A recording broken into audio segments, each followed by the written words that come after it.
जसं की तुम्हा सगळ्यांना माहिती मी गेली आहे गावाला, ज्याच्यामुळे मला ब्लॉग पोस्ट करायला टाईमच भेटला नव्हता आणि मी शूट पण बऱ्यापैकी नाहीच केले. पण म्हणजे मी शूट केलं आहे ते मी टाकणार आहे. फर्स्ट डेचा ब्लॉग मी टाकला होता गावाचा, कारण तेव्हा मी ट्रॅव्हलच केलं होतं. सेकंड डे होता हा आणि याच्यामध्ये आज होतं संगीत.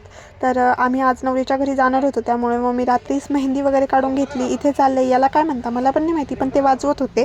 त्यानंतर त्यांनी वाजवलं वगैरे ते बघितलं. त्यानंतर आम्ही नवीन जोडपं जे असतं ना त्यांना घेऊन मंदिरात जायचं होतं. त्याआधी हे मंडप वगैरे बांधण्याचा कार्यक्रम चालला होता, तर ते बघितलं. त्यानंतर आम्ही नवीन जोडपं घेऊन चाललो होतो मंदिरात वगैरे जाऊन आलो आणि मस्त सगळ्या मंदिरात दर्शन घेतलं. जे त्यांच्या एरियामध्ये जवळचे मंदिर होते ना तिथे. आणि खूप ऊन होतं बाबा तिथे, गावामध्ये खूप ऊन असतं.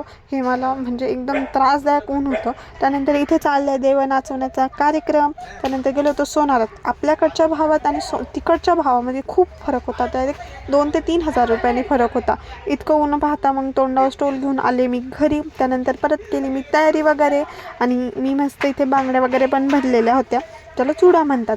त्यानंतर आम्ही गेलेलो लग्नाच्या घरी, जिथे मी मस्त तयारी वगैरे केलेली. असा काही माझा लूक होता संगीतचा, जो मला तो खूप आवडलेला. तुम्हाला आवडली का नाही मला नक्की कमेंटमध्ये सांगा. त्यानंतर संगीत वगैरे एन्जॉय केलं आणि नंतर मी काही क्लिप घेतल्या नाही. पण याचा सेकंड पार्ट म्हणजे हळद आणि लग्नाचा तो नेक्स्ट पार्टमध्ये येईल. तर आपण भेटू नेक्स्ट पार्टमध्ये. बाय.